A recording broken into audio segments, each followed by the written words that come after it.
time zone you may be in, and thank you so much for joining us here at Voice Uganda Radio on this Sunday. I am Miss Brenda, your host for the next 2 hours of Freedom at Hand here on Voice Uganda Radio. So, as always, I thank you all for waking up or just being up and making us a part of your Sunday lineup. To my American audience, welcome aboard, and thank you so much for all of your comments and all of your emails. As I have said on my other shows previous, that we are doing a lot of great things here at Voice Uganda Radio and at the Federal Alliance for Democracy and Development in Uganda on behalf of the Ugandan people. It is my honor to be able to serve you and to be able to go out and find different avenues and different ways of not only building up this platform here at Voice Uganda Radio, but building up the Ugandan people. So thank you so very much for all of your patience. And yes, I did miss all of you last Sunday as well. But as you know, I was traveling on behalf of the Federal Alliance. I was invited to the conference, the Opportunity Africa Conference there in Delaware.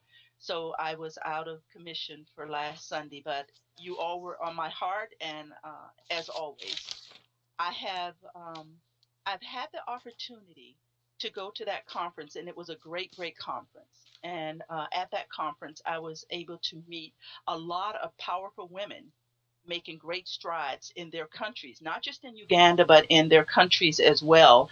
It was a really great time for women of power who were trying to bring about great change in their countries and what they were doing. At that conference, I had the honor of meeting the Honorable Zoe Bakoko. I did not know who she was. She did not know who I was. I think we were connected by spirit, and the rest of it you will hear today here on the program. It was an honor. So let me go into the program just by giving you, because I know my American audience may not know all the details on Mrs. Zoe Bakoko. So I want to just give her a formal introduction before we lead into the program here this morning. Zoe Bakoko, the founder of BBF, the Labor of Love, Children, Health, and Education, says a lot about her, the person that she is, just from her organization. And I'm going to encourage you, and we will put that out there on our website, for you to go out and visit her website on BBF Labor of Love. She is a former cabinet minister of Gender and Labor and Social Development, was a member there of Parliament in Uganda. She's a health expert, policy expert, with over 20 years of experience in legislation, budgeting, policy planning at the national level. She is also the recipient of the 2005 United Nations Peace Award, which, if you, from what I've just read to introduce her into the program this morning, speaks volumes of her love, her commitment to not only to Uganda, but the Ugandan people as a whole. Zoe, welcome to the program this morning. Thank you very much, Miss Brenda, for having me. And good morning, listeners. Now, the Opportunity African Conference was great. I think we all generally had a really good time, and I will go back to that at some point in time during the show. But you and I met in the Women Leading Africa Conference, where you addressed the panel. And later on in the program, I addressed the panel. Because, Zoe, this is what was going on there. And I want to share this so that I can lead in and help our listeners to understand. They were talking about women in powerful positions within their countries, within the African countries. And Uganda being fourth on the list for leading for women who hold positions in parliament and powerful positions there in Uganda. Yet we cannot, you addressed it and so did I at that conference, that we cannot look past the fact that women in great power and leadership positions in Uganda are not given the power in which they really need in order to serve the people. You, for example, are one of those people who spoke up against the government for corruption, and now you're in exile outside of Uganda. The great Selina Abenda. I did a program on her here at Freedom at Hand on the 1-year anniversary of her death, a beautiful woman who spoke out against corruption, against the president and things that were happening there. She was not as lucky as you. She was poisoned and then and lost her life. So let's go into talking about honestly the power that is given to Ugandan women in those positions, and how it in the outside world we're seeing it as you being lifted into powerful positions, but within Uganda the power is taken away from you to really serve the people in the ways in which you want to. Go ahead and comment on that, if you will. Thank you very much, Miss Brenda. You must have been reading articles too recently. There was an article, I think, on 2 days ago on Weekly Observer that Bakoko, in quote, joins Sejusa. And in the article, they talked about Bakoko, Sejusa, Besije, all those people who are speaking out, people who are standing up for being frustrated. I just want to say that it's not about frustration. It's about talking and bringing out the issues that are happening in our country. And as you rightly said, unfortunately, Ms. Nebanda could not live to challenge the government, and yet she was a member of NRM. Most of the women who were elected in parliament are elected on the NRM ticket. And so why is it that in the NRM there is no allowance for people to discuss openly what is happening? And this would actually strengthen the government, and this would actually strengthen the party.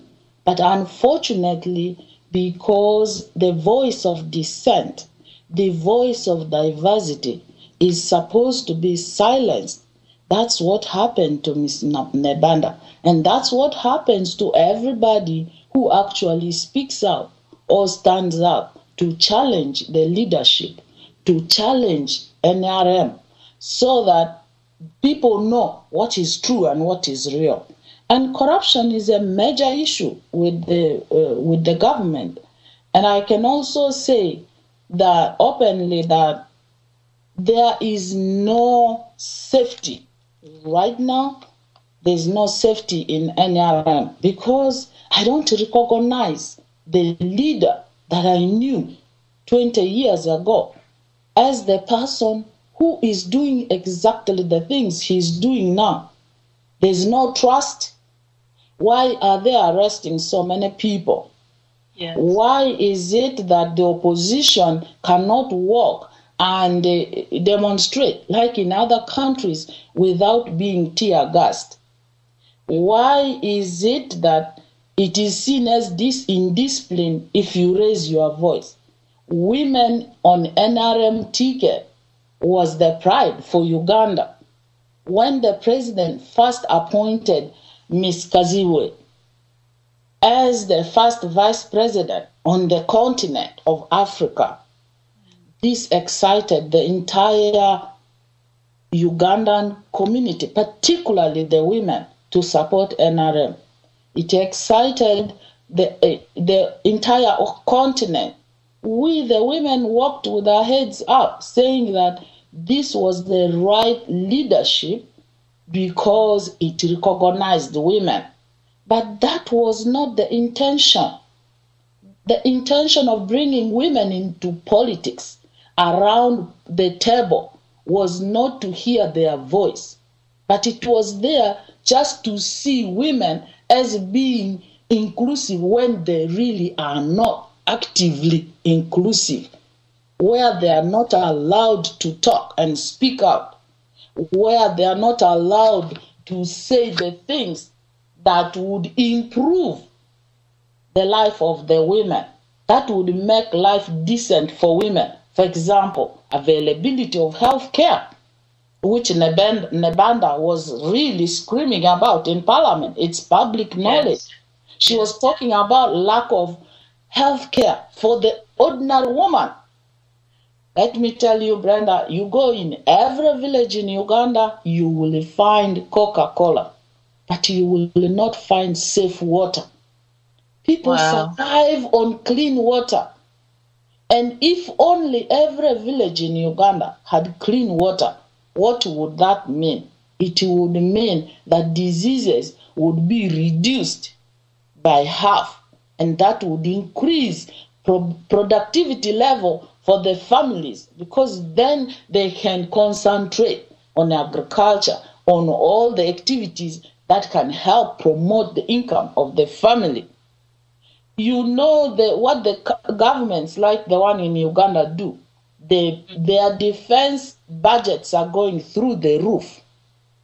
Yes. One MiG jet fighter costs $2 million. Just Wow. imagine how many boreholes could be sunk with $2 million, and how many of those jet fighters and Surambayas, the helicopters, are actually purchased by this government, let alone the over almost $1 billion which was lost in purchasing junk helicopters. And these junk helicopters, because they were purchased by a family member, the president's brother, he is forgiven. Why is he forgiven? Because he's a family member.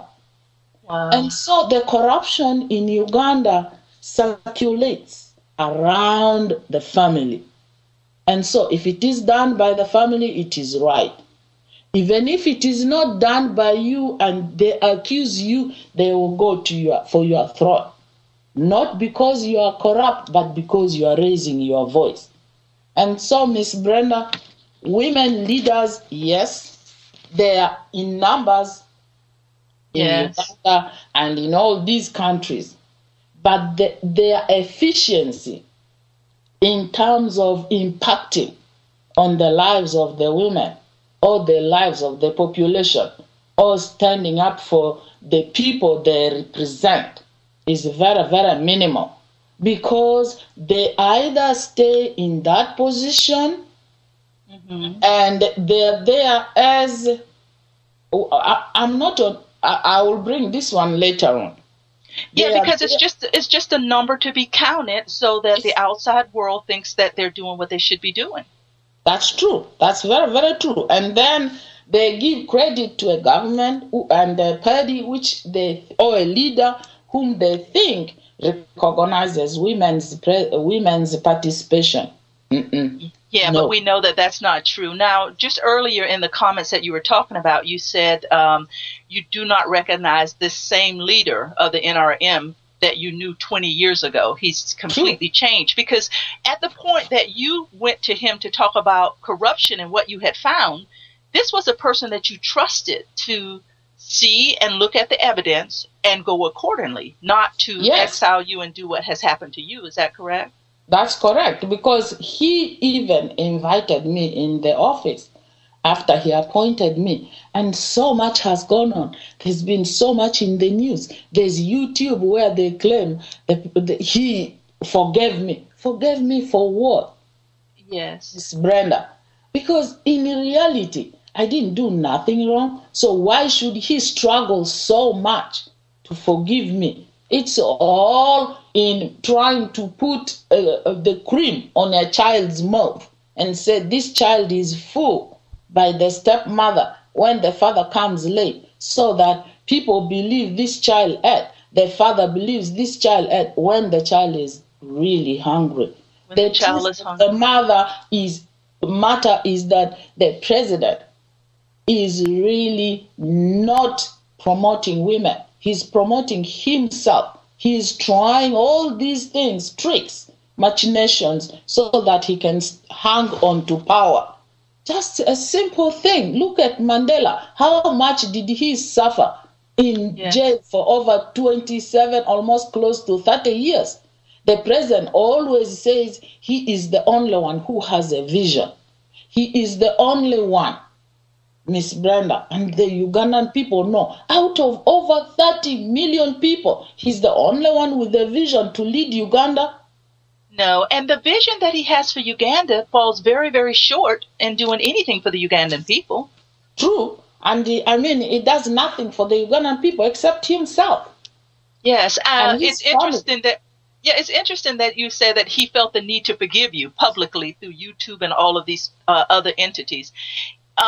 He's treating you as he treated his brother, who spent all this money on these helicopters that didn't work, Uh-huh. to say, "I forgive you," as if you have done something as horrific as that, which Yeah. you did not. No, I didn't. The helicopters is public record. On Mm. top of that, Miss Brenda, you have heard about the sale of Uganda Commercial Bank. He was involved too, to a Malaysian businessman. It was Air. And I remember being in Parliament at the time, and also, the minister then in charge of the state minister, Honorable Rukukaire, was being forced out. And I think he eventually resigned. He was being forced out by Parliament. And we were having all these so-called caucus meetings, like the one they had, 3 of them last week, to eject Honorable Mbabazi from the party. He always calls the caucus to give them what he wants them to say, not what the caucus can say. And I remember we had just entered the Nile Hotel, and we sat down, and he came in to chair this meeting. He was very upset already that some members of the caucus were raising the issue of the corruption. This is 1996, 97. Wow. And so what happened was, one of my colleagues from Arua, Honorable Alex Onjima, who is now a state minister of local government, in the true Lubara fashion, put up his hand and told the president, he said, "Mr. President, why are you twisting the caucus so that we support the theft and corruption of your brother?" Oh my God. He banged the table as usual, and the guy turned his face and looked at Onjima and said, "Did you know that your occiput and your cheeks, which are all fattening and getting thick, is because my brother shed his blood in the bush for you to enjoy this? How dare you say that to me?" Everybody in the caucus was shocked. We were staring at this man. Within a few minutes of blubbering and thundering, he said, "We cannot. This is total." He calls it, the word he calls it is, "This is indiscipline." And he said, "And we are not going to discuss this matter. This caucus meeting is adjourned." He walked out on the caucus. Wow, so this is the thing. You guys are challenging him and bringing forth the information that he needs to know, because these are the things that we don't know from the outside looking in, and yet he shuts you down. So and he gets really angry about it, and then you become a target. And for a long time, until he bought Honorable Njima to change, I don't think he would be there today. Now he changed on the NRM side, and now he doesn't speak against it anymore, and so he's his friend. And these are the kind of things that Museveni does, and it is not good, because in life, every human being needs another human being to correct them. Even in a family, you can never live with the excesses of the wife or the excesses of the husband. The children can tell their parents, "Mommy, I think this is wrong." And the mother doesn't have to tell the children, "You are kids, shut up." Neither can the father do the same. He should be able to take a step back and say, "Okay, I will look at it," and genuinely he should. And this would have made Uganda a better country, and for all of us. We can all live in that country. It is large enough for everybody. Why is it that some people should not live there? Yes, it almost seems like the MPs are becoming a nuisance to him, because these are the people that are put in those positions to help drive and move the country forward, to advise him. But yet he doesn't want to be advised by anyone. Because he lives in a world of control and power. He calls it loyalty. and he doesn't want anybody to challenge him. So if you speak out or you stand up or you say something, to him it is indiscipline and it's not having loyalty. It's actually abuse of power. It's actually the power has gotten into his head that he's the only one who makes the decisions. He appoints cabinet. He expects cabinet to submit to him 100 and 200%.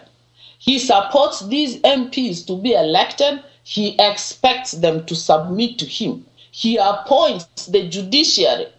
And so sometimes the judiciary can't make any independent decision. And so what is really happening in Uganda is a total abuse of power. And now he's even militarizing the police. And so you can see by the actions of the police in the way they are attacking the opposition. People are not even allowed to have a normal, quiet demonstration on the streets. People don't get violent because they are violent people. Ugandans are not violent people. They get violent because they are being pushed. They are being stopped to do things. And he has gone as far as Miss Brenda, making laws which are going to restrict people's movement. You are more than 3 and discussing political issues. You must seek his permission through his police, who are going to tear gas you if they think you don't deserve to be on the street. I know. So let me start by saying this. First of all, I want to let our callers know if anyone wants to come in and call in and be a part of the conversation. Zoe Bakoko is here to answer your questions as well. But this is the thing, Zoe. He wants to run an election here coming up in a few years that is going to be an honest election. He wants us to believe that, yet he's restricting the people as to how they can converse to talk about the issues.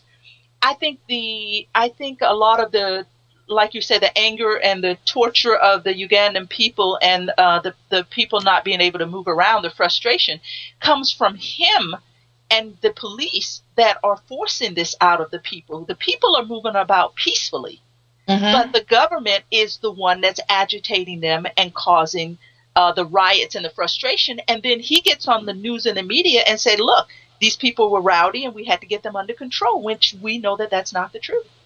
That's how he plays the game. He is the one who initiates it, and then he goes back and stops it, and then he turns around and says, look, it's like a psychopath. A psychopath will set your house on fire and jump on the tree and start laughing. That's exactly what happens in our country.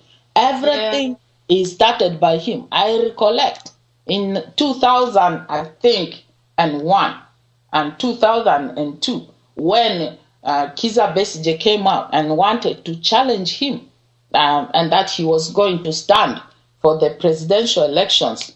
Oh my God, I remember that evening because my office was in Simbamanyo House, which was looking directly into Central Police Station. How people were being arrested, thrown in onto the trucks and thrown in the jail, and the police beating them. I was upstairs and looking. My office was upstairs, and I could look straight into what was happening in Central Police Station. And what did you feel? Did you feel helpless? Did you feel like you could help? I felt so helpless. There were all these young people who were under my ministry, the youth, just throwing stones or just screaming at the soldiers. And these soldiers were shooting live bullets at these kids. So the following day, when we were in cabinet and discussing this issue, my question was, why should the government use such a high-handed measure to contain a person like Kizza Besigye? You are the government. You have the state machinery. You have all the radio stations. You have all the MPs. You have all the ministers. All you need to know is to go out and explain what this government is doing for the people. And you, in honesty. So I said, if you are actually using this high-handedness, the people are going to say, why are they stopping him? Why are they rounding the people up? Why is the government throwing him in jail? Why is he doing all these things? There must be some good in Kizza Besigye. And that is what is going to push the people to support Kizza Besigye. And I was told, what side are you on? And they wanted to know which side you were standing on, whether you were for the Besigye or whether you were for the sitting president. Perfect. And this is in cabinet. I'm trying to tell them we can actually go out there, mobilize the people, explain to the people what the government has done. You don't have to do it the way they were doing by kicking people. Yeah, so instead of solutions. I was really surprised, and I was silenced and told not to raise it again.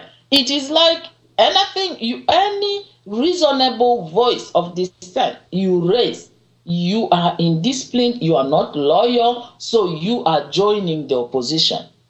Wow, so you can even see it recently with the 4 MPs who were actually raising the voices of the people and challenging him on this issue of the oil corruption. And he said this is not allowed. They also raised the issue about Nebanda. And now they have lost their seats. He made sure that they lost their seats, and now it is still in court. But if the final court says, no, you cannot sit in parliament, these people have to go and challenge. And trust me, Brenda, they are going to use the state machinery against these 4 so-called rebel MPs. And they will do their best to make them lose. So it's all about you get labeled. You get labels like those 4 MPs who were really trying to tell him, in the Lugbara language, we say the person who cuts your boil, the bubo, is actually the person who loves you. Those who are cheerleading him are not actually the people who love him. They are silent because they want to have their grocery and they don't want to talk. They want their livelihoods, because what you're saying too is you're trying to be a part of the solution. So are some of the other people. How can we handle this in a different way? Yet you are the ones that are considered to be the problems if you raise your voice in parliament. That's true. The evidence is there. I'm not concocting it. You can see with what has happened with these 4 MPs. And a lot has happened, but you can just see what's happening with them. And it's called indiscipline. So where is the voice of diversity? Where is that silent voice which is supposed to give you a conscience and say, am I doing the right thing? Somebody else can only tell you that. And you should be grateful and discuss that openly. Instead of thinking that you are the ultimate and nobody should challenge you. It is wrong. And so NRM, to me, with all this confusion, even the recent one of Amama Mbabazi, where they are saying that he wants to challenge Museveni in 2016 as a presidential candidate. Why can't he allow that to happen? Then if he goes and plays this manipulation in a caucus meeting in Chankwanji, where he's telling my young daughter from Arua to propose him as the sole candidate, and then they twist the prime minister to sign. Wow. I mean, why do you play this kind of games if you know that you are doing the right things? If you know you're running on the right ticket. It is lacking everybody's trust. And now they are arresting the young people who said they would support Honorable Mbabazi. And I mean, it's embarrassing the wife, embarrassing my former colleague, Hope Mwesije. It is just NRM is collapsing. Yeah, let me go ahead. We have a caller coming in. So I'm going to go ahead and take this caller, and then we'll come right on back in the conversation. Hey, caller, are you there? Yes, good morning, Ms. Brenda, and good morning, our guest. We thank you so much for appearing on Voice of Ghana Radio. It's a pleasure to have you, Ms. Bakoko. My question to you, I have kind of 2 questions that I would like you to elaborate on. Can you tell us more about the elections that have been taking place in Uganda, that Museveni has been winning elections all along? Since you are in the government, you might know also 1 or 2 things. How did Museveni win, or how does he win election in and election out? And secondly, we understand that Museveni has a lot of properties, especially the one in Rwachitula and all that stuff. Can you elaborate, if you know, how did this man, President Museveni, acquired such property when we knew or when we know that he was very, very poor prior to acquiring power? Thank you so much. I'll hang up and listen. Thank you. Thank you, caller. Go ahead, Zoe. Thank you very much. This caller, you have raised very, very important issues. The issue of elections. And I think you recently heard what Afande Sejusa, they call him David Sejusa, before he was called Tinyefunja. What he said, it's all there in black and white.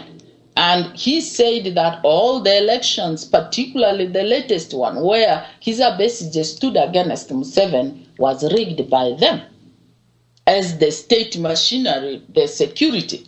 And so there is the actual results which the Electoral Commission is supposed to announce.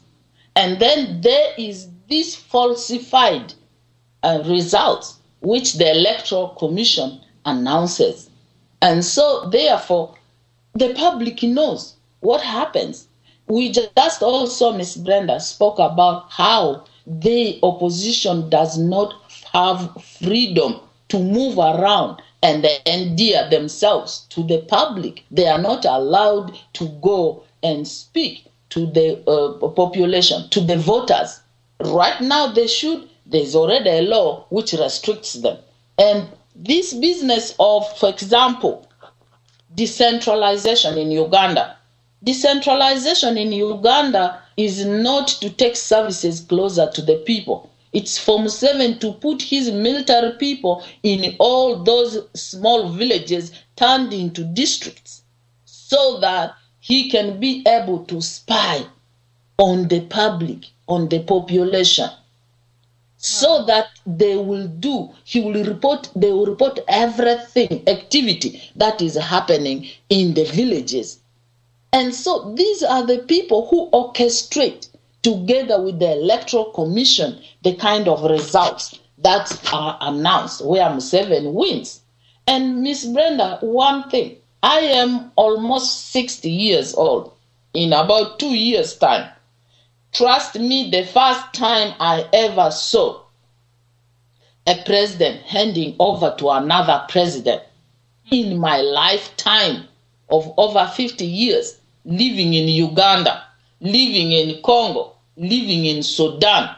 In Congo, it was Mobutu. In Sudan, it was Omar Bashir. And you know the longevity of how many years these presidents have been in power. And in Uganda, it has been Museveni in my adulthood where I could vote. Wow. Honestly, the first time I saw a president peacefully handing over to another president was in this country when President Bush handed over to President Obama. I cried because I had never seen it. In Uganda, the Chief Justice would come and swear in this new president. And so Museveni is walking in the old president's booth.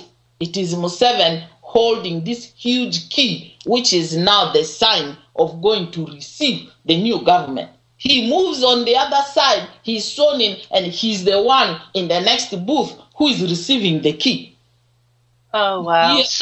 Year after every election. Aren't you ashamed? Yes, yes. And we go back to the apartheid. Mandela was in jail for 27 years. The guy came up. He could have died on that presidential seat. The man said, no, I'm going to step back and empower the party. And I'm going to give my baton to another person. And Honorable Mbeki, His Excellency, became the president. And now it is Zuma. Why can't we learn from these examples? Yes. Well, exactly. I understand exactly what you're saying, because you got a man who stands in the place of the honorable president of this country, yet there's no challenger to his right or to his left that he hands off to. We have another caller coming in, Zoe. So I'm going to go ahead. To answer the second question quickly. There was the property issue of Raitura. If you look at 1986, just go research, look at the photo of Mr. Museveni or President Museveni being sworn in, and look at him today. That will just speak volumes, let alone the mansions like the one in Raitura, which stands up to the tiny ramshackle buildings of the villagers. The people in Ankole are not all as rich as he is. Neither are all the people in Western Uganda. And nobody should blame them for one person's mistake. Not the way we were chased out because of Idi Amin. Nobody should do that. Uganda has suffered enough. Post Museveni, we are all equal. We should have a country where Ugandans live in harmony and they all have equal opportunity to live in that country and be developed. Wow, yes. Not one person amazing all the property and not one person being a first world and the other people around him in the villages are living in small huts. It is just despicable. Yes, it is. It's amazing the humble beginnings he started from, and now he wants us to think these things. I understand. If it's okay with you, we'll go ahead and take the next caller that's coming in. Yes, please. Go ahead, caller, with your comments. Greetings, Brenda and Zoe. My name is Sempala from here in London. Hi, welcome to the show. Yeah, thank you. I've got a couple of questions. Zoe said that Museveni was kind of rude, I would say, to them in 1996 when he was asked to do an investigation into his brother's dealings with the junk aircrafts. Now, and there has been so many other incidents after that. As far as I know, no one has ever resigned. You know, all these MPs and ministers, they get abused by this man, but they never resign. And they keep on towing the line of the NRM. Because we could see Zoe being anti-federal, speaking for the regime. I know they have collective responsibility, but if you think you are nurturing a monster, what are you serving? Whose interest are you serving? You know, and some of us, we think people like Zoe, like Sejusa, you're falling out with this guy, and you're trying to reinvent yourselves. This is how we feel. Because you should have stood up to this man 10 years ago, 15 years ago. Now he's grown into this huge monster that we could barely tackle. My second question was, probably my first question was part of the second question. I understand you were against federalism when you were in the government. What's your view now on that one, please? Thank you very much. Listening. All right. Thank you, caller. Zoe, go ahead with the comments on those. Thank you, Mr. Sempala. These are very useful questions. And I think you have said that me, Sejusa, we nurtured this monster with many other people and we never spoke out. I just gave you examples of how we spoke out, thinking that we could change this monster within the system, because that's how I was brought up as a health expert. You look at the situation, you try and you change it, and you make the environment better for the people. If there's an outbreak, you look for the root cause and you try to clean that water, or you teach the people to boil the water and drink clean water. Or you tell them to sink pit holes so that they can be able to use the pit latrines and they don't poop outside. And so to me, I was brought along that line. And I thought that by letting him know within the system, he wasn't taking it as indiscipline. He wasn't going to toe that line. And he has indeed fooled very many people, not me alone. And so My brother, we are in this struggle together with you. There is always a limit to everybody doing something. There is the humility of stepping back and asking, how could I have nurtured this as well? And so keeping quiet up to the end would not be the option. And so if we join you and say, today, this monster is not worth what the Ugandan people deserve, welcome our voices, and we work as a team. Yeah. In fear of Federo, no. When I was a district health visitor, we started what they call the real decentralization. There was only 33 districts then. And we developed the first health policy and the first district plans. I participated in that. And that was late 80s and early 90s. My brother, it was not about, the problem in Uganda has been the Federo has been packaged as a Muganda issue. It is not. That's why I said the 4 original regions, which you could call federal states or governments, are critical for equal opportunity for development. And so if we sell this idea as being a national idea, it is very easy for people to understand. And so I won't take it as a blame. I'll just say that if I fell short in your sight, for me, the importance was, how can we use this tool to develop our country, the traditional 4 regions of Uganda? Yes, because even what I understand you from saying earlier, that will go back to a little bit of what Sampala had to say. Mm-hmm. You were standing up against this government in 1996. You have not been a silenced partner in giving this man power. You have really tried to come out, speak the truth, ask the questions, and in each and every turn, he continues to silence the voice of the people. But let's answer this one thing. Why do you think it is that no one resigns or just steps down away from him? Because all he's going to do is fill that seat with another person that will continue to empower him. I don't think by any of you resigning out of your seat, you are helping the situation. You are not helping the situation. It's better to have that voice constantly, like he's doing now. You can see how it can end. One way it can end the Nebanda way. The other way it can end like the 4 rebel MPs and many other people who have had to lose their seats and then be silenced. Yeah.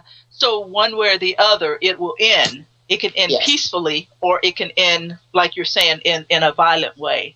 It's never peaceful, because even for the 4 rebel MPs, it's not peaceful. They are throwing them out just because he believes they are a voice which is standing up to him and challenging him. Yes. And the good thing about you and speaking out on what's happening is a lot of us don't realize what happens behind closed doors with those that are in Parliament. Although we question it time and time and time again to say, why are these people doing this and why are they not stepping down? But you're helping to shed light on that and help us to understand it. I have another call coming in, Zoe. Do you want to go ahead and go to this call? Yes, please, ma'am. Okay, go ahead, caller. Introduce yourself and welcome to Voice Uganda Radio. Yes, Miss Brenda, this is Moviru Musoke. Good morning. Good morning. Well, I want to welcome Zoe to Voice of Uganda Radio. Definitely, she has given us some inside information. And I want to point to 2 things. The character and the personality of MUSEVENI she has painted is very accurate. The man who always doesn't want any opposition, and anything somebody says is indiscipline. If you criticize him, that's indiscipline. That's military language. In other words, in military structure, you are not supposed to question. You are supposed to obey and do whatever you are ordered to do. Although to certain extent you are not supposed to commit crimes, that you would be responsible for that. So, but what I'm trying to point out is that the picture of a dictator, a true dictator, is what Zoe has painted. That this man, very few people knew exactly who Museveni was, and now we know that he is intolerant. He cannot stand any opposition. He cannot accept any criticism. And that's the true character of a dictator. And I thank you for bringing this personality out, this character. The second thing, which goes with that type of character and personality, is what type of a leader is he? In your opinion, I want you to tell me what you think about NRM. Is it a political party with a philosophy? And if it has a philosophy, what kind of philosophy is it? Because originally when they came from the bush, we thought that they were, one, fighting for democracy, and two, they were going to root out corruption. And from what you've said, Museveni is the most corrupt leader Uganda has ever seen. And as far as philosophy is concerned, the NRM constitution, I don't know whether you've read it, Article 6 of that constitution says that NRM is a multi-ideological political organization. I don't know what exactly that means. I want you to shed some light on that, if you understand what exactly it means for a political party to be multi-ideological, in this particular case, NRM. So thank you very much. I will hang up and listen. Thank you so much, caller. Go ahead, Zoe. Thank you very much, Mr. Mobiru Musoke. You have actually summarized and articulated the discussion we have had so far very well. And you have also done your research. You have watched this guy from the time he came in, 1986. You know, they say you will never know a black snake in green grass, beautiful green grass, and you step in and you think it is just as beautiful as it is when there's a deadly poisonous snake which you could step on and it would kill you. Or they say the other one, the way they say someone wearing a wolf wearing a sheepskin. Indeed, when Museveni came in 1986, Ugandans had it up to their throat with a lot of the problems that happened before, because there had been, as Mubiru has said, a lot of lack of democracy, and there was a lot of corruption. And he spoke out and said he was coming to govern because of people who overstayed, leaders who overstayed in power. And he was particularly referring to Obote and Idi Amin, who had overstayed in Uganda. Both men, Idi Amin was in power for 8 years, and so was Obote in his first, and then the second was barely 3 or 4 or 5 years. So even if you add all the years both leaders were in power, Museveni has overstayed more than both of them. And so when he stood there and said he was actually coming in to lead Uganda because he did not want people to have leaders who overstay in power, did he flip-flop on his own statement, which he spoke about? Yes, it goes with this the NRM ideology as being called multi-ideological. They want it to be this amorphous thing which you don't know where it starts and where it ends. and so that the public does not have to ask questions. They want loopholes where they can torture people. They want loopholes where they can confuse people. They want loopholes where they will talk about this so-called, in quote, NRM, which is supposed to be saving the people, when it is sinking the ship deeper and deeper, and the people are going into this poverty, and all the money is going into their own bellies and pockets. And so he has not rooted out corruption, as you see, and there's no democracy. And so therefore, this NRM, when Museveni, because it is Museveni, NRM is not anybody else but him. That's why he doesn't allow challenge. That's why he doesn't allow criticism. That's why he doesn't allow opposition. And so when he goes, NRM crumbles because there's no ideology there.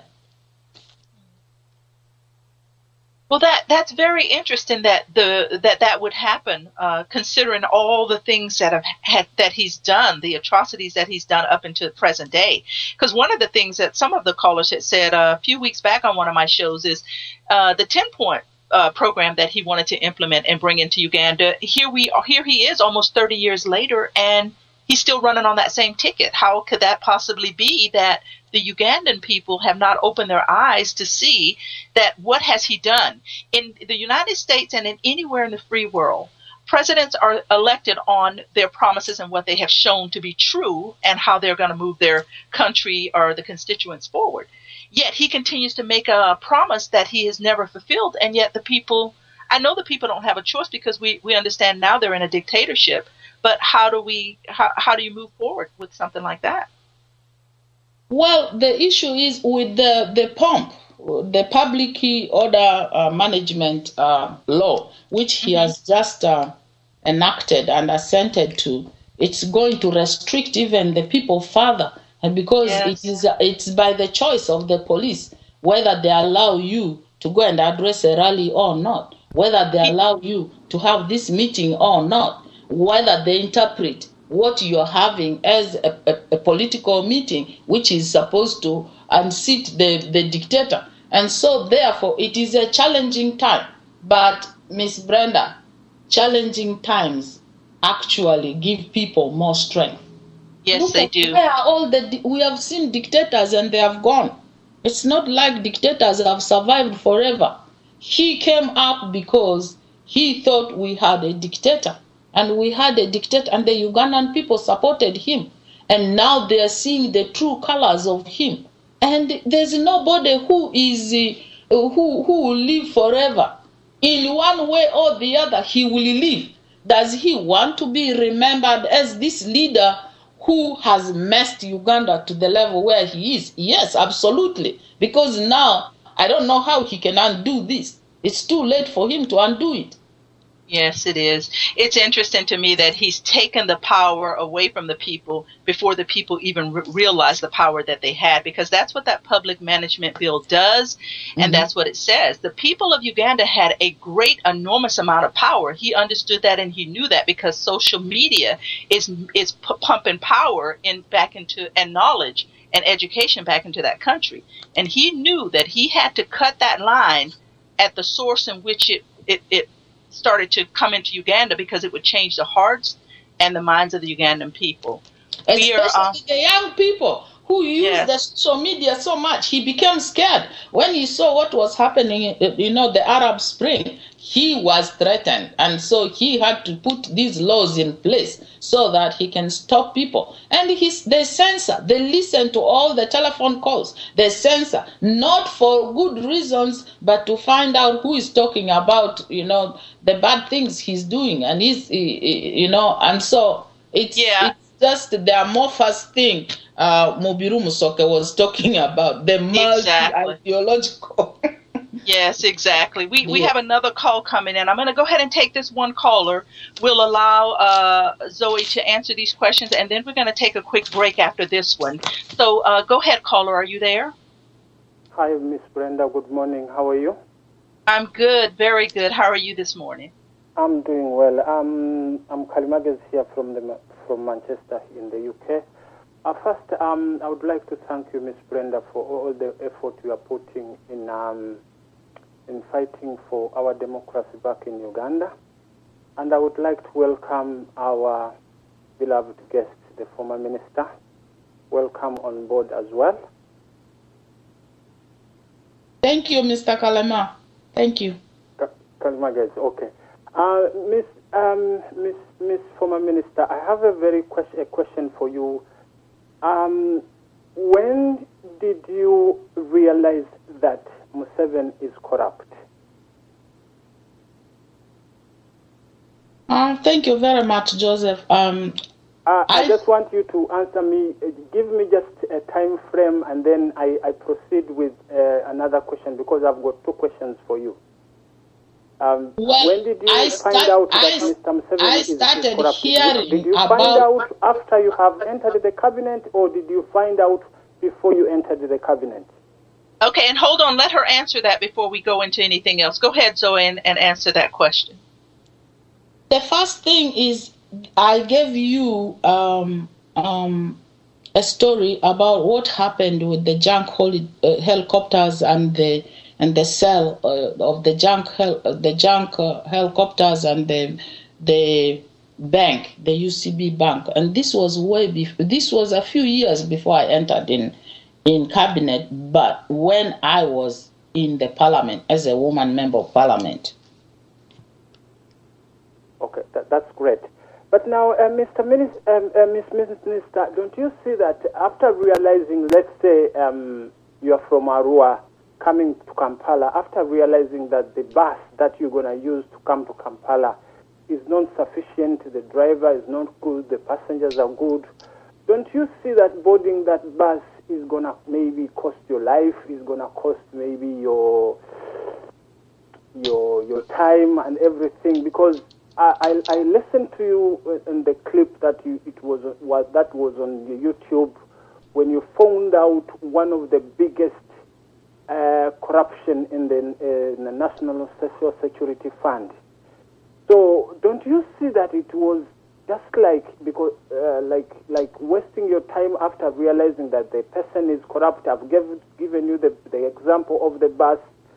Don't you see that it was just wasting your time working with Museveni, and at the end of the day, coming out and now talking words against him?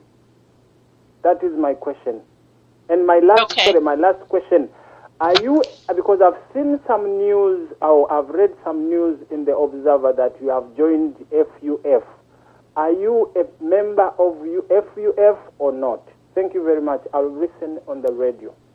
Okay, and we're going to go ahead and give Miss Zoe the time she needs to answer that. And we are going to take a break after she's done answering these. So if you want to call in, please call back in after we do the break. But go ahead, Zoe, and answer those questions. Thank you very much, Mr. Kalema. I think the issues here are very, very important that you have raised. And we have just been going over this again and again with Miss Brenda, and saying that leaving was not an option. Having that voice there in spite of the repression was at least something that I believed in. And because my people in Arua had suffered a lot, and I had seen it with other people suffering in other parts of the country, and I thought that my contribution would make a difference. It did in the areas of peace, because if I had not stepped up, trust me, northern Uganda and Arua would still be a war zone, because Mr. Museveni actually thrives on conflict. And at one point, when they entered in Congo, and when they had all these conflicts going on in the country, he said war improves the economy. And I had been in exile, and I was not going to allow my people who had just returned to suffer when they came out and said, please, madam, we know you stand up, we know your character, and we know you will tell the truth from 7. Can you please go and give our message as we tell you, and not even sugarcoat it? And so for me, yes, with humility, I can say I made my own mistakes in creating this monster with many other people. And so I stepped back. And as I said, I'm not going to keep quiet. I've always never kept quiet. And if I can find a platform to speak and tell the Ugandan people, I will do it. Number 2, yes, this bus had a fault, but there was a chance for me to do the things which I have done. And he's talking about finding this huge corruption which was in 2002. And by the way, Miss Brenda, it was actually a village woman who has never gone to school, and her husband actually worked in Kakira. And this woman was the one who said, why is my husband being paid 500,000 shillings when he has worked for over 50 years? And that is how I discovered that corruption. And so I believe that we are in this together. There are so many people who have come out and are now standing up against this guy. Yes, I'm a member of Freedom for Unity Front. Yes.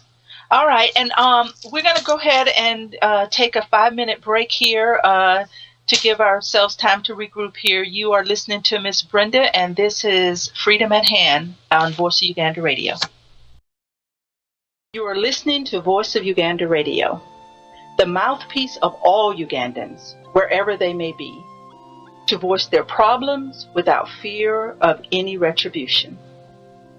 The Voice of Uganda Radio works in sync with FADU, the Federalist Alliance of Democracy and Development in Uganda. FADU is an organization that was formed to work as a platform for all Ugandans at home and outside, to work synergistically to liberate our mother Uganda from the ruthless invaders that have sucked it dry. Therefore, FADU invites all able Ugandans to act now and save the Ugandan humanity that is being slaughtered, destroyed, and robbed by a few people unworthy to call themselves Ugandans. Many people are crying for action in Uganda as they languish in misery. FADU echoes their cries by making the loudest alarm to everyone to join FADU, not tomorrow or the next day, but today. The number to join is 408-904-7038. The email is info@fadu.org. Radio eno ekolaganira wamu n'ekibiina ekya Federalist Alliance of Democracy and Development in Uganda, FADU. Ebigendererwa by'ekibiina kino kuzza mirembe, enkolagana ey'awamu, obwenkanya, okuggyawo enkola y'omwana waani, n'okusosola mu mawanga, okutulugunya, okulya enguzi, ebikudde ejjembe mu Uganda. Era kirwanirira okuzza enfuga eya demokrasiya mu Uganda. Ekibiina kino kye kisookedde ddala okukubiriza buli muntu yenna okukyegattako awatali kusosola mu mawanga n'enzikiriza oba ekitundu omuntu kyalimu mu nsi yonna. Kino kye kiseera twegatte tusobole okuzza obupya ensi yaffe Uganda edobonkanyizibwa. Buli eyandyagadde okwegatta ku kibiina kya FADU kuba ennamba eno 1-4-8-4-7-3 oba weeyambise email info@fadu.org. Fellow citizens, we call upon you to practice resistance and protest against Museveni. We call upon you to oppose strongly the Museveni government, which is responsible for the downfall of Uganda. It is important to know that Museveni is afraid of the millions of people who are living for that day, for the light of day when Uganda will be liberated from his dictatorial regime. Fellow citizens, it's been 24 years of dictatorship. We should all know that at present our drive for freedom has already grown so strong that Museveni has already begun to change his tactics. We call upon people to participate, to organize silent stand-ins for a free Uganda. We call upon people to demonstrate that we're tired of him. We call upon governments in the United States of America and abroad, people in responsible positions, politicians, only to act in the service of peace, justice, and freedom for Uganda. We call upon people to use all legal and imaginative means and methods in order to ensure peace, justice, and freedom for Uganda. We call upon people from the north and south, from the east and west, and yes, from the central province of Uganda to be loyal to one another. We must preserve our loyalty to human dignity. We call upon people once again not to wait until it is too late to begin thinking about a free Uganda. We call for a new attitude. Arise, fellow citizens, arise. Let us fight for a free Uganda. Museveni must go. Thank you so much for coming back to join us here on Freedom at Hand. I am your host, Miss Brenda, and we have been having the pleasure of listening to the Honorable Zoe Bakoko. We're going to go back into the program because, as you know, we're down to our last hour, and I want to give as many people a chance to call in and be a part of the conversation today that we're having with her. One of the things I do want to address, and Zoe, you can respond to this a little more if you like, from the previous caller that we just had before we went on break. You know, one of the things we have to understand, when you know better, you do better. When you know better, you do better. And we cannot point the fingers at the people who are starting to side on our side, to side on the side of what's good and what's right. Like Zoe had said earlier on, and she tried to say a little more in the comments that she was making to the caller there, you always strive to do better. You do not shy away from something because it's corrupt and because it's not right. Most politicians, most MPs, most people that have anything to do with government, they do it, they join the fight because they want to bring about change. They want to bring about a difference. And they believe within their heart, they believe within their spirit and the person and who they are, that they can bring about that change. So we can't say, why did you join corruption when you knew it was corrupt? Why not say, we applaud you for your efforts to try to go in and bring about change? Her lifestyle tells us that as she moved through Parliament and the government once she was elected, and now she too is a Ugandan in the diaspora. She is a refugee who had to flee the country for her life. So I applaud her for the good that she tried to bring in a country that is so corrupt that this is the reason we're starting to unite on the outside to bring about change. Go ahead and comment on that if you like to, Zoe. Yeah, Miss Brenda, you're absolutely right that, when you know better, you do better. And I believe that many of those people who join politics in Uganda, they come in with belief that they can honestly bring some change. And of course, you can't say that 200 people, MPs, they come and that they are all just corrupt or they just listen to this guy. And people try to speak, even in the caucus. I gave you the example of when Honorable Njima made that statement and he banged the table. And there's been so many of those which has happened.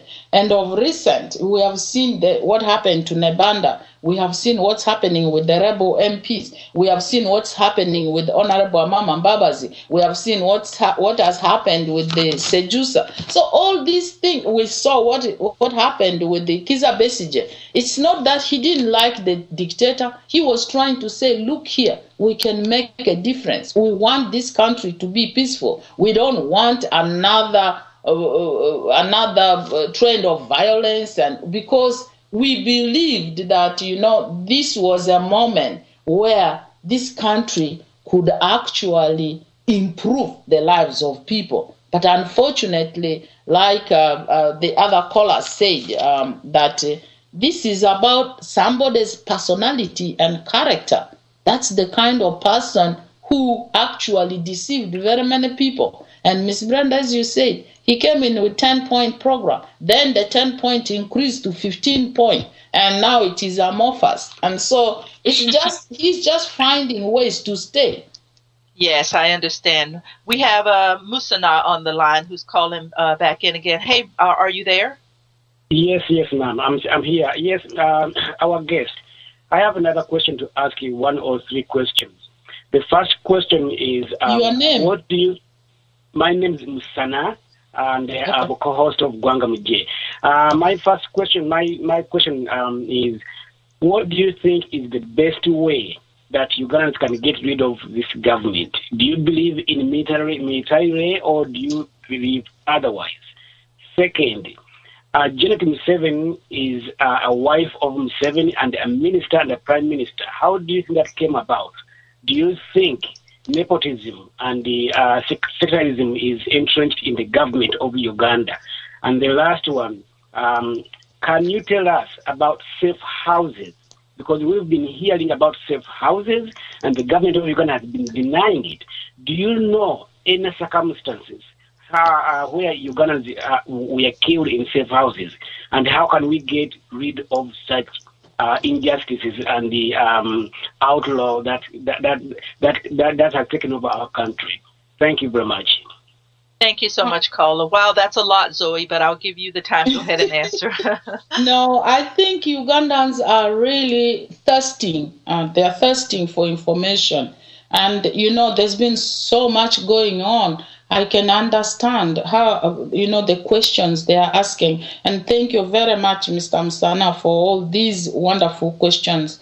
And I think I will answer your first question last. You spoke about nepotism. Is it nepotism to have the First Lady as a minister in government? The First Lady had a right to go and join politics and stand, if in spite of the fact that she is a First Lady. But the choice of making her a cabinet minister, when actually Museveni can still talk about the issues if she was only a member of parliament and even a first lady, that opportunity was there. I think that was wrong because he could not bring issues of his bedroom into cabinet. That was totally wrong. I think she had a right to go and stand as a member of parliament, but the appointing authority made a mistake to put her in cabinet because she is his wife. And how did he expect other people to perceive that? He even appointed at one point his brother, Salim Saleh, as a cabinet minister in charge of finance, a state minister. That was wrong. His son is the commander in charge of the presidential brigade. That is wrong. That is actually centering the power within his family. And that is where people are beginning to ask the questions. What's going on? Why should he be putting his own people around him? Is he scared of something? Is he doing things which are wrong that he cannot trust his life with now other people whom he could appoint besides these people? And so, to me, I think that is nepotism and it is wrong. Number two, about safe houses. I did go and remove some people from West Nile and other places from these safe houses. Wow. And my drivers could actually testify, my bodyguards, they would be able to testify. And the soldiers know it. What were some of the things they were doing to the people in these safe houses? Unbelievable. There was one guy from Arua who just had a fight in a nightclub, and for no reason he was arrested, and then he was brought to a safe house in Nakasero. And the story he gave us was awful. Awful. One of the things he told me was that, they put you in this one room. It's a torture. You are alone. They bring you food. and you are aware that there are people who have been in some of these safe houses, they are removed at night, you hear the noises, and you know you could be the next one. It is a horrible thing. People have died in those safe houses, and some people have survived it because the families were able to come to me, and I went into those safe houses and grabbed those people and brought them out. Now, were you were putting yourself in danger and in jeopardy to do that? Of course. These are the kind of things I said. That's why it is very important, in spite of being nurturing this dictator, there were other things you could do to help people. And that's why you continued to serve. And so, because you knew you were making a difference somewhere, even if there was corruption and all these other things happening in the background, you were really trying to help people. I also remember one time when I was sick, and I was in England then for 3 months.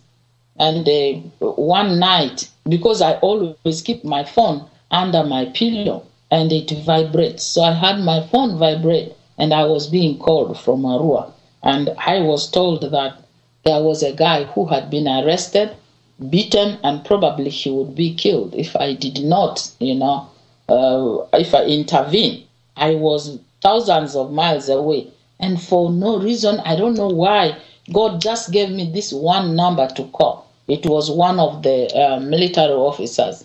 And I called the guy and I said, what is this? I'm hearing the people are getting really angry, and they said they are going to rise up. And they don't care if you will shoot all of them. Why have you arrested this guy? And the information he gave me was that, this guy was collaborating with the rebels in Congo. I said, this guy lives in our village. He's just a mere businessman doing these small businesses in Arua. How did you know that he's collaborating with the rebels? These children, they are so religious, they have nothing to do with the rebellion. Why are you doing this? And then the name he gave me definitely was not a name which was typical from my county. And so I said, that's a lie. And then he called the person who was his informer. That's why I was telling you that decentralization is not about taking services nearer. It's about spying on people.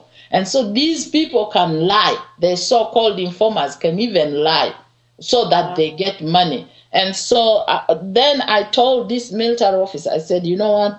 If you don't resolve this problem now, if you kill this guy, I'm going to remain in the United Kingdom and resign. And I will steal all the beans. So he told this guy, the minister is threatening to resign. Can you tell the truth? And the guy started, shaking and blabbering on the other phone. And eventually this guy called the brigade command and said, can you release that guy because the minister is threatening to resign?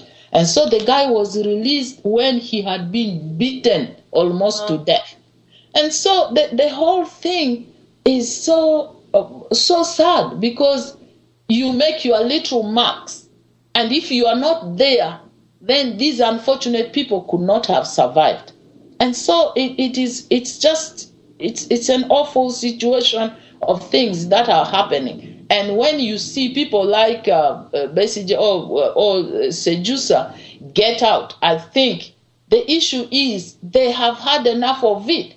They have tried in their silent voice too to tell this guy this is not right, but he doesn't want it. And then the only thing is you have to let go. Otherwise, you can be in a bandit. What would be the other option?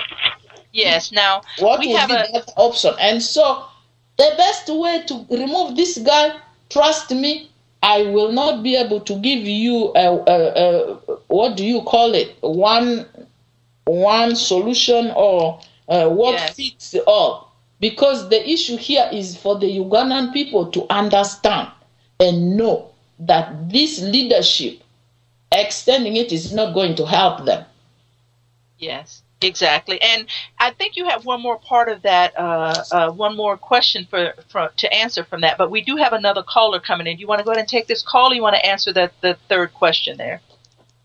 let's take the call and then we'll answer them together. Okay, go ahead, caller. Hi, thank you so much for calling in. Go ahead with your question. Hello, Miss Brenda. Good morning, Dorothy. How are you? I'm good. How are you? I'm good. Yes. So I can just wait for the Honorable to finish that question, and then I can follow also as you guys go along. Okay, that'll be great. Zoe, that is Dorothy. She also calls with me sometimes on Freedom at Hand on Sunday. She's just calling in. So we'll go ahead and let you answer that, and then she'll come in with a comment. Which question was that, Brenda? Can you remind me? I think it was the first one he asked on how do we overtake this government? Is it through violence or is it through other means? I think that was the question he asked. Well, I honestly, Brenda, you and me, our strategy really is educating the Ugandans. Yes. And making people know that they are feeling the pinch, they are feeling the heat. Yes. And so it's I don't have military equipment. I don't have military people. I don't condone violence, Brenda. Yes. And for me, actually, if the Museveni government falls, whether you vote him out, he is not going to accept it. Yes. As soon as you vote him out, that election is going to turn out to be something else, and there will be violence. But me, I don't support violence. Because the Ugandan people, how many lives have we lost through violence? Yes, and I think you're right. Yeah. Yeah, I think you're right in educating the people. We have a lot of political solutions. Yes. To safeguard our people. People have suffered enough, let alone even with poverty and everything. People are just surviving. And so I don't support violence.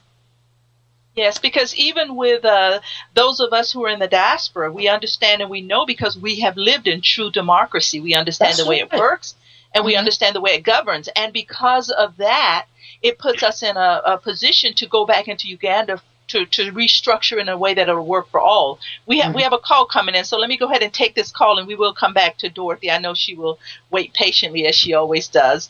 Go ahead, caller. Are you there?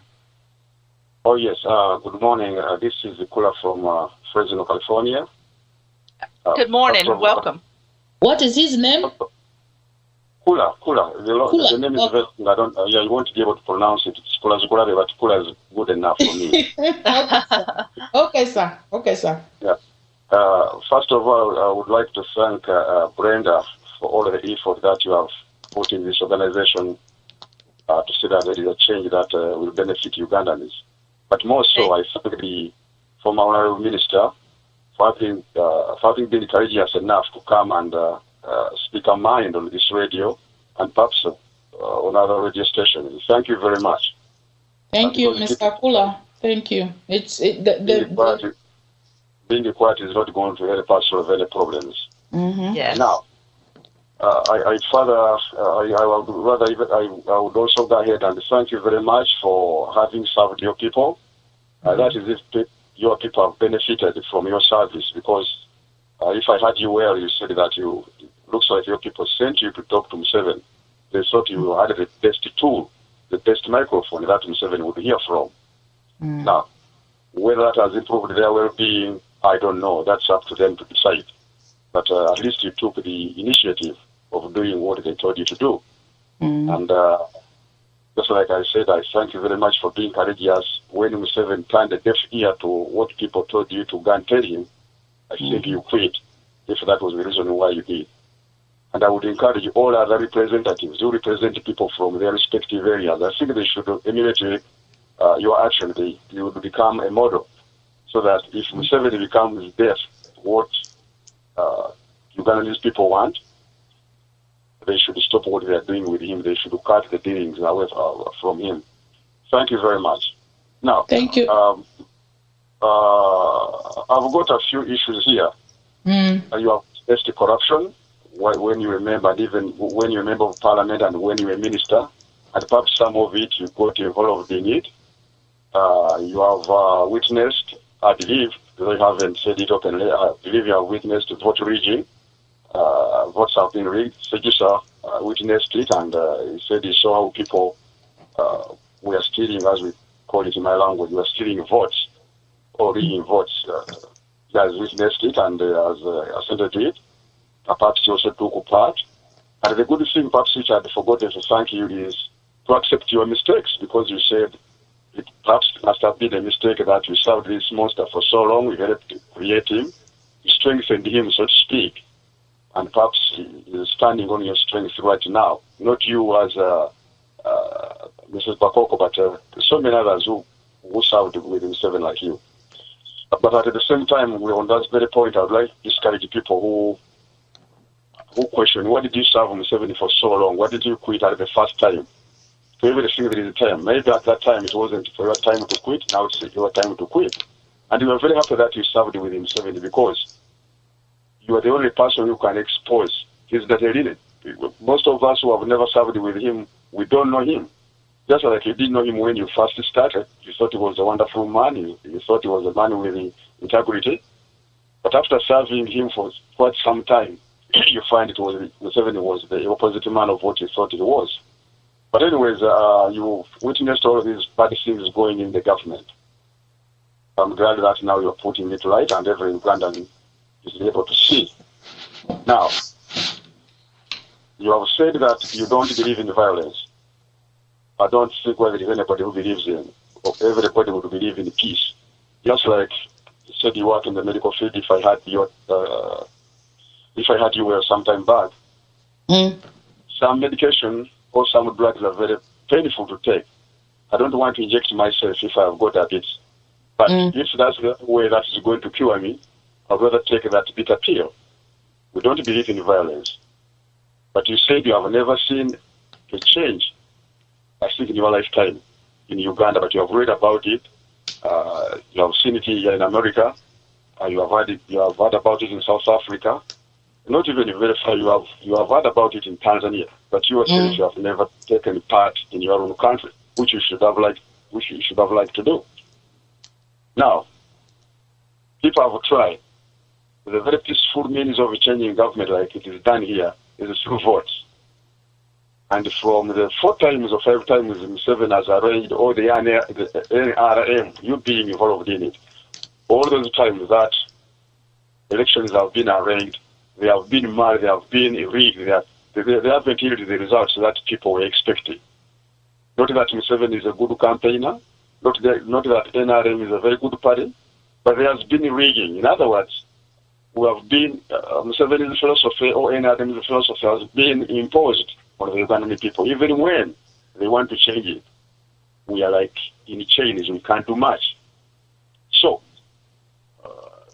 in a nutshell, elections are not going to yield any results you want. Museveni will keep on going and going and going and going. As long as NRM is in power, as long as Museveni is in power, elections are meaningless.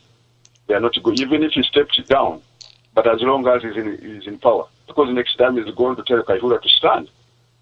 Just like in the international community, Museveni does not look a dictator because he puts elections, he arranges elections. He makes people speak for him. He buys them and he speaks through those people to dictate upon Ugandan people. So okay, and we're going to have to go ahead and get to the question you want to ask her, because we're running low on time. We do have another caller on hold, so if you could go ahead and just. Thank you. My question is, why have all those people have run away from Museveni?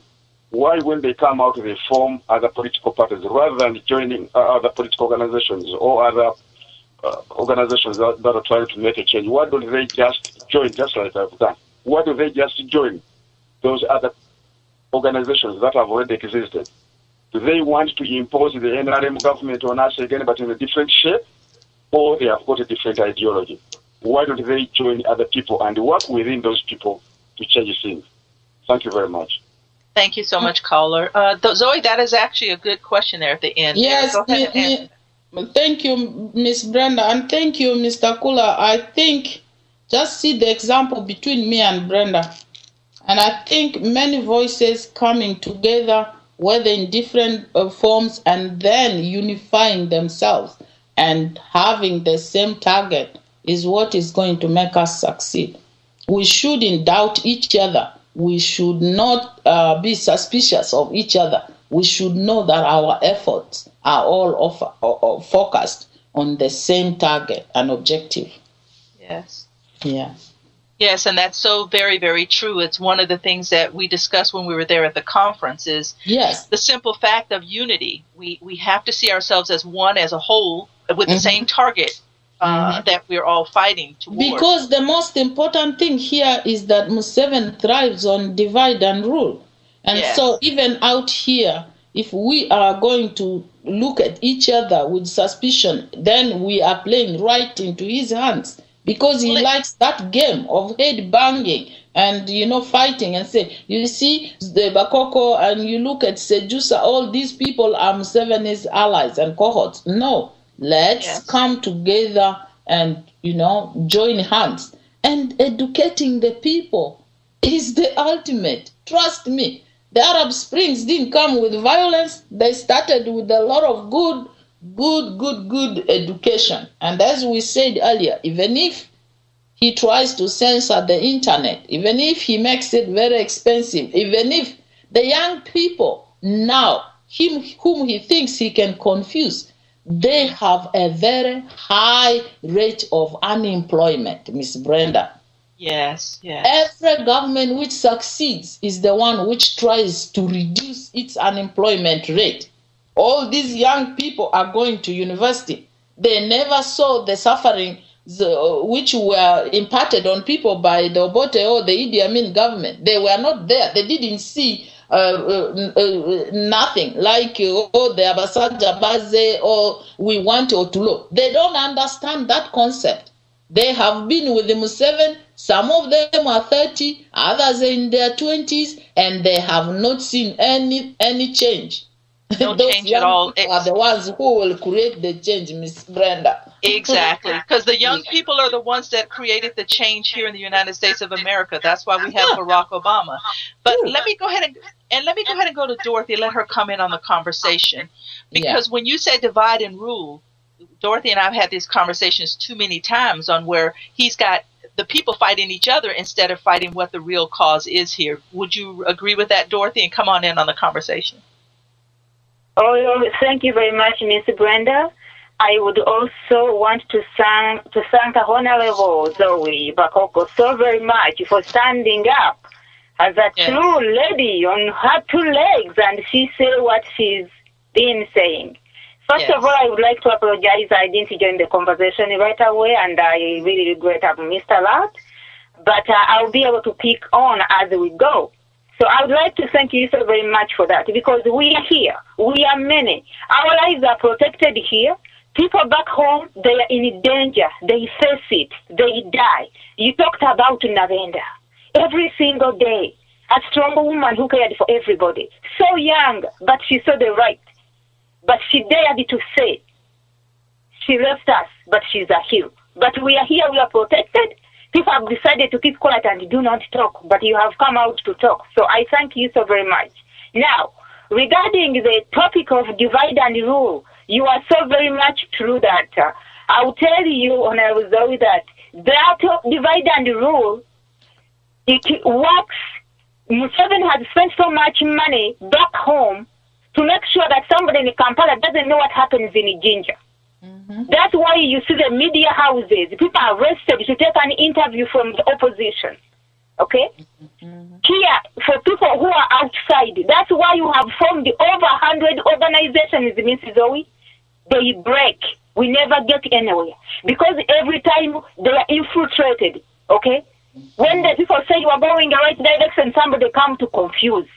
Divide and rule is a very big topic. Mm. So, we have to really focus our minds and know who is the enemy, who are we fighting. But we have spent a lot of time fighting each other. Okay? You focus on your fellow person. Let me tell you, mistakes have done. People have done a lot of mistakes. For me, one thing Honorable said Sejusa, what I have talked here on General Sejusa here is, don't tell people to forget what happened without coming out to tell them what happened and then bring a true apology. Okay? Nobody is perfect. Almost everybody supported Museveni at the beginning. People believed in him. If you turn and you point fingers, that would be wrong. Okay? So, we need to get this big snake out of the house. Okay? Because so long as that snake is in the saucepan, we will not cook. When we get it out of the house, then we can sit and settle our differences. And we say, okay, what happened here? Things like a truth commission. Okay? But instead, we have focused on blaming each other. You see an organization, you totally forget who the enemy is, okay? And you focus on your fellow person. So, we will pray on that. We need to do everything we need to do because we need unity. We need to work together. But we have that problem and we need to focus on it. Not every time organization starts to do something going forward, confusion comes up. So divide and rule is big.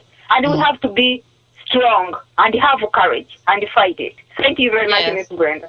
Thank you so much, Dorothy. And Zoe, we're going to go ahead and take this one more caller that's coming in, and I'll let you address what Dorothy had to share and this caller here. Hey, caller, are you there? And welcome to Voice Uganda Radio.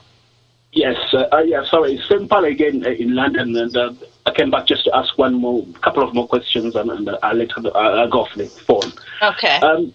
Honorable Zoe, I want to ask you a few questions. I mean, now you've joined Sejusa. Sejusa has got a very checkered record. You know, there's a lot of allegations about him, and I think Sejusa and Museveni, they're like twins. As far as that's the image I've got of them. Now, I'm not sure if you're again doing this to help your people, because you keep referring to going into making decisions, sort of compromising your values, simply to help your people. Now, I'm not sure if you are doing the same to help your people. Now, I've heard you talk the two clips you did with Mr. Lemadi, and now you keep saying Museveni uses the sectarianism, divide and rule. Now, I've heard you say you went and you saved some people, Rugbaras, from the safe house. Now, I assume there were other people in there who are not Rugbaras, but you saved the Rugbaras. Not Rugbaras alone. Not Rugbaras alone. My people are all Ugandans, my brother. Exactly. And she said that earlier. Too. Yeah, and she said that earlier. Go ahead. We're going to let you finish, and I'm dying to say something, but I'm going to allow Zoe to answer. I don't want that misconception, because that is exactly what Dorothy is saying here. When we start putting the Lugubaras against the Baganda against the Banyankole against Bagisu again, when we start doing that's where the problem is. That's the divide and rule. Exactly. Go ahead, Mr. Sempala. Go ahead. No, I'm not a tribalist. Even I've got issues with my people. The Baganda always fronting Baganda issues, exclusively Baganda issues. I've got a problem with that. And I think this idea of people compromising their values simply to look after their people is a problem. My people, the Baganda, would join this man Museveni simply because they hated Obote. We are on the same page. We are on the same page, Mr. Sempala. What we call our people today, in fact, are all Ugandans. To me, exactly. Every Ugandan, irrespective of where he comes from, is my brother. I just want you to throw some light on Sejusa, because I think Sejusa is an elephant in the room. Sejusa has got a lot of luggage on him. I'll listen in and see how you explain to us why you've decided to follow Sejusa, a man with a checkered record. I mean, I wouldn't follow him. I wouldn't start my life with him. And we understand your question. Thank you, Mr. Sempala. I'm not following Sejusa. I'm standing up side by side with him. He is, you go and read murder in Uganda, an article which was written by somebody who is not Ugandan, who did a very good research. And I think Sejusa, spoke out in that article. And so this is the thing. We have to give people a leap of faith. And that is where Museveni succeeds. When you throw doubt on people, give them a leap of faith and give them the benefit of doubt. He will be the one with time the time will test him, and we will know. Because we can't know. We can't know if you are speaking out. You could also be an agent of Museveni. I'm not saying I'm not agent of Museveni. I wouldn't be anywhere near Museveni. That's exactly the thing. Said he wanted land which was unutilized in Uganda to be seized by the government for development. He said that. He wants private property to be seized. Mr. Sempala, you know, we have a saying in Lugwara that, you know, when you sit on dirt, the black, we call them onrukundra, those black ants back in the village, it will sting your buttock if you have a bare buttock. And so sometimes we have to give people a benefit of doubt. He himself, I haven't met him since he came out. I've joined FUF. There are many other people in FUF. It's not just about Sejusa. There are very credible people, very many credible people, including him. So I think we should give him the benefit of doubt.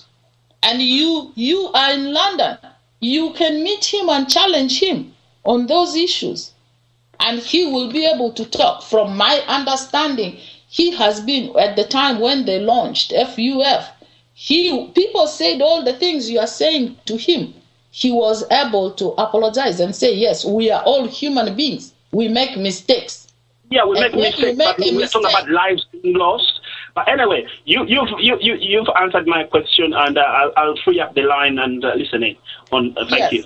Thank you, Mr. Sempala. I just hope that you have understood what I'm saying, that we are all in this together. We are fighting a common enemy, and it is time we come together. Some of these things will be resolved, as Dorothy said, through Truth and Commission. You know, the Truth and Commission, which is going to be discussing all these things. And trust me, in Uganda, I don't know. There's no one who can make a decision except Museveni. And I'm very sure Sejusa, in his capacity, was not making those decisions as an intelligence officer by himself. Because you cannot bypass Museveni, whether it is, you have seen it, whether it is a small conflict in the village, those villagers have to come to him to resolve it. I remember at the time when we used to go and do cabinet in Gulu. Why did we go and have cabinet in Gulu? Because the president was commanding war in Gulu. And he would come late in his military fatigue, tell everybody that he has just been in Surambaya commanding the war and bombing the targets, which he claimed were rebels, some of who could have been poor people trying to dig. And so you cannot give Sejusa 100% of the blame, because Sejusa cannot do anything by himself, because the commander-in-chief, who even participates actively, is Museveni. And so I think we should listen to that voice of counsel from Dorothy, from Brenda. And Brenda and Dorothy, all the women, this is where we come in. Because in my language, women are called Oku. Oku means to bring together. We bring together, we pour the peace. We are the nurses. We are the mothers. We are the peacemakers. And we are the ones who will bring all these brothers together on the same table, even with those whom they cannot see eye to eye. And if we don't bring that critical mass together, we cannot fight the enemy. We cannot. And I believe we have the strength. Yes. We do have the strength. And that strength has to be pulled together. And if all of us do what we are doing today with Brenda, and all the other different organizations do the same thing, it will be easy to disempower this guy who thinks he's so powerful. I know, because Zoe, it's what you're saying. We have to keep our eye on what the problem is. The price. We are on foreign soil. We understood and knew when we formed the Federal Alliance for Democracy and Development in Uganda, when we formed Voice Uganda Radio. I'm sure when Sejusa formed the FUF there in the UK. This man is going to have to be fought on the outside of the country, because the corruption on the inside of the country is great and it's big. And we cannot allow that same corruption inside of the country to leak out into the outside, where we are trying to bring about change. Mm-hmm. Yes, we will have our opinions. Yes, we will have our discussions. We will not always see eye to eye. But one of the things on my platform here at Freedom at Hand, I always want everyone to have an open heart, an open mind, and an open attitude. And we will not shut down anybody. People have to vent. People have to talk. Yes. And I have said this again and again and again. Do I hate Museveni for the bad things he has done to me? Absolutely not. Hate is a very strong word, and it consumes you. Do I despise him for the things he has done? Yes. Yes. Exactly. And Dorothy, I'm going to go ahead and go back to you and let you have a few closing comments before I allow Zoe to have a few closing Brenda, comments. You have a call. Thank you very much. Dorothy, give me 1 second. We have one more call coming in, and I'm going to let you have closing comments here. Hey, caller, are you there? Go ahead. We are limited on time, so please make your question. Back again from the UK. Miss Former Minister, I'm very, very sorry you came across some comments from my brother from the UK. But, Miss Zoe, I just want to bring this to you. We Ugandans are suffering from inferiority complex, which has been brought by the regime. I don't know whether you are aware of that. The regime has brought fear into one another. The regime has brought division into one another. The regime has brought anything, because I came to the Voice of Uganda radio here and I told them about defection. Someone can come from the NRM and defect to FADU. We will not continue to see what he was doing in the NRM, and we continue to smear him in FADU, isn't it? Yes, and go ahead with your question, because we're running out of time. He's giving us a counsel. I didn't hear your name. Can you give me your name back again, what sir? I was telling is, Ugandans have to understand that Sejusa is here in the UK. Sejusa did something, but Sejusa, all along, he had cases that were pending in the NRA during the Bush War. Sejusa came out and fight the regime. So the people have to give Sejusa the benefit of doubt. Yes. The benefit of the doubt. And the other question I had for you, Miss Zoe, before I wind up, because I can see the time is ending. You mentioned that when you were at your offices and you saw the protesters being dragged by the police. Isn't it? Imagine, Miss Zoe, a mere protester. So how do you expect us? Because the very first thing on the FADU, and this one I believe it, is education. But we must not rule out the use of force, because we are dealing with lions. Imagine a mere protester to be dealt with such a force. Miss Zoe, we are not good Samaritans. At the end of the day, if force needs to be, it will be applied. But the first thing now on our cards is to address, is to teach the people of Uganda what is their rights. Yes. But to me, yes. the way you saw the protesters being dragged like that, you had to be called when you were in England for someone who, imagine someone from the club being dragged to a safe house.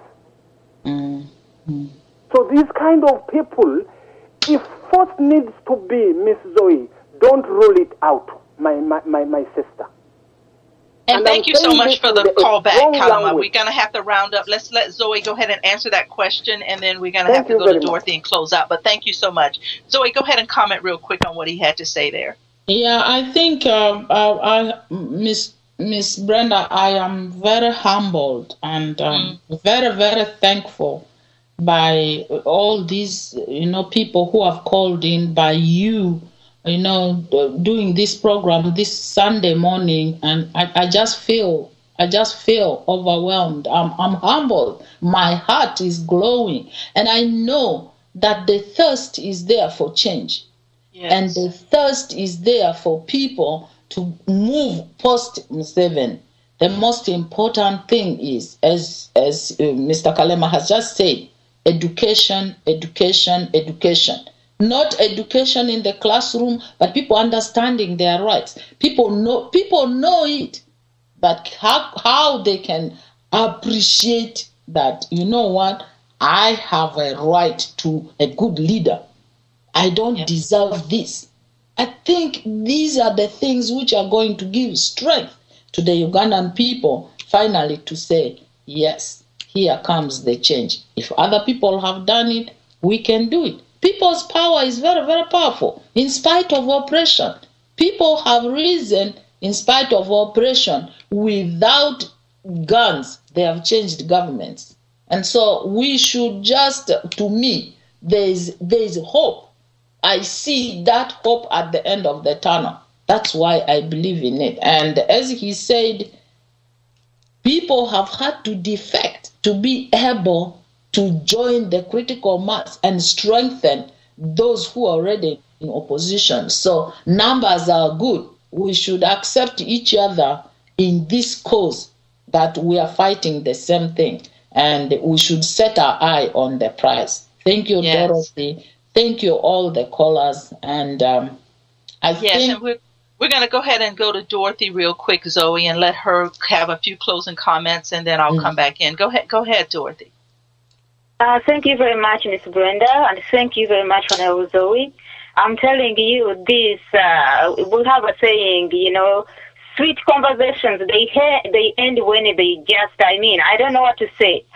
So, Miss Zoe, I tell you what, I love your conversations.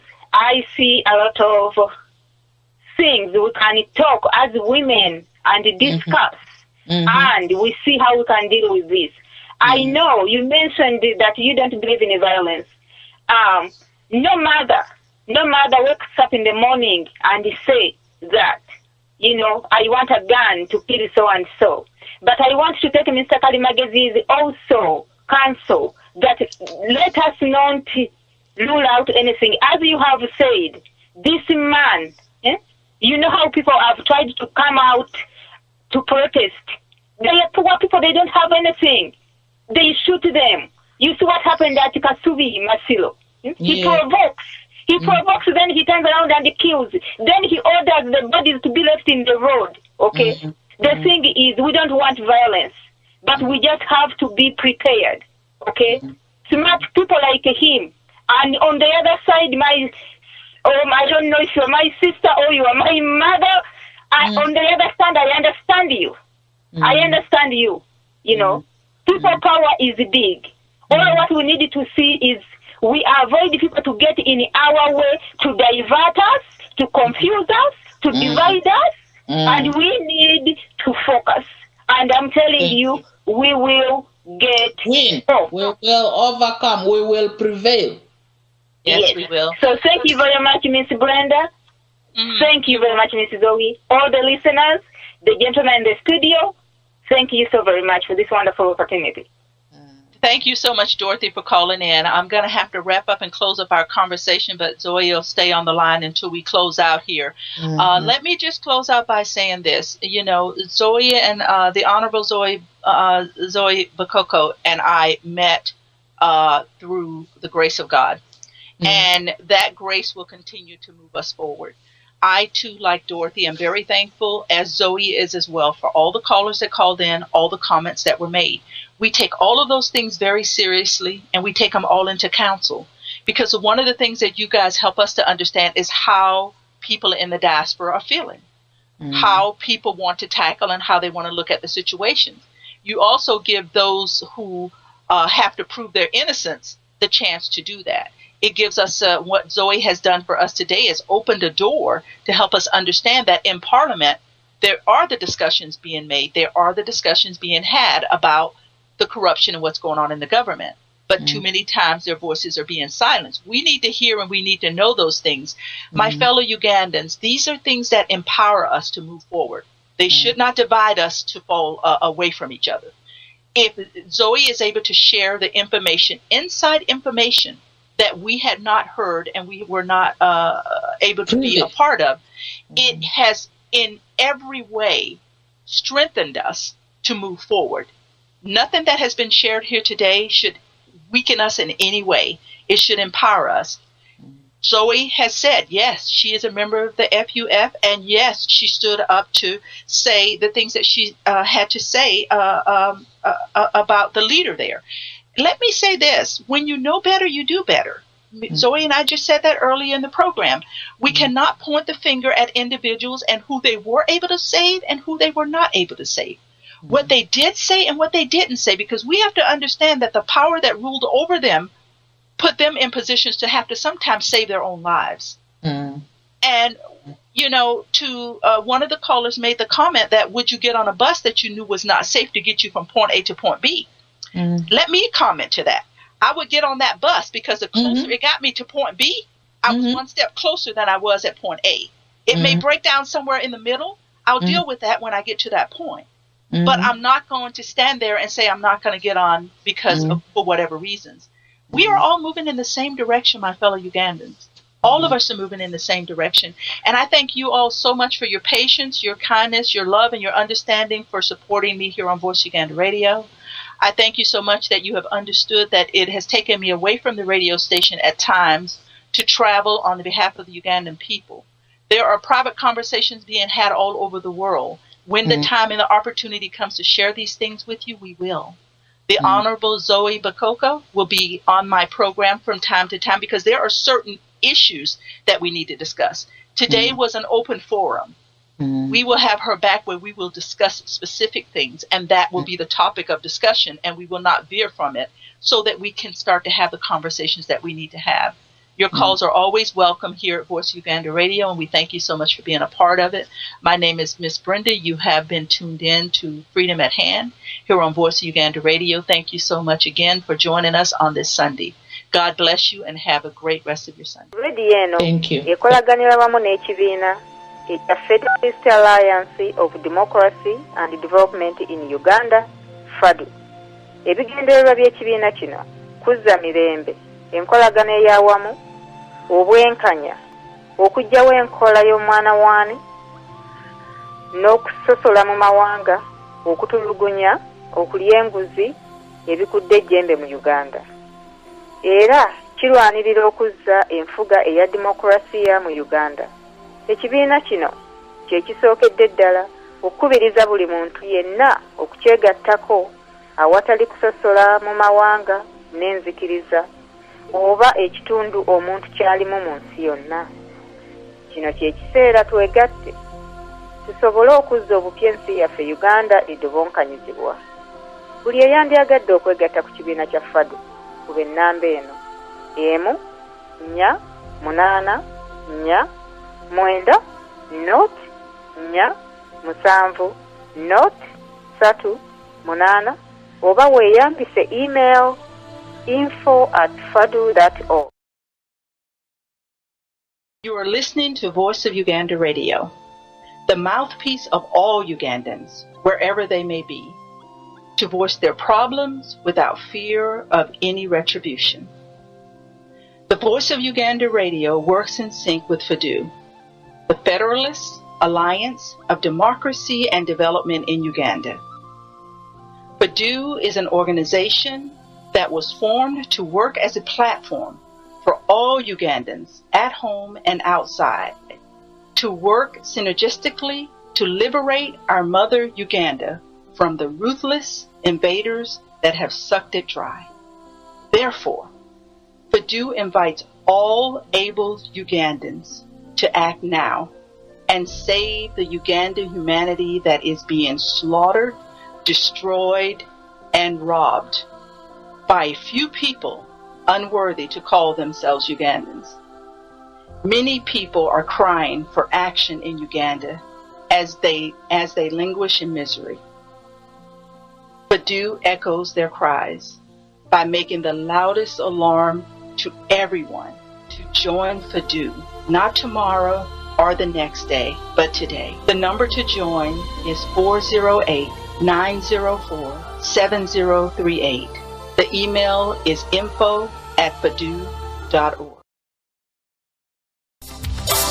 Fellow citizens, we call upon you to practice resistance and protest against Museveni. We call upon you to oppose strongly the Museveni government, which is responsible for the downfall of Uganda.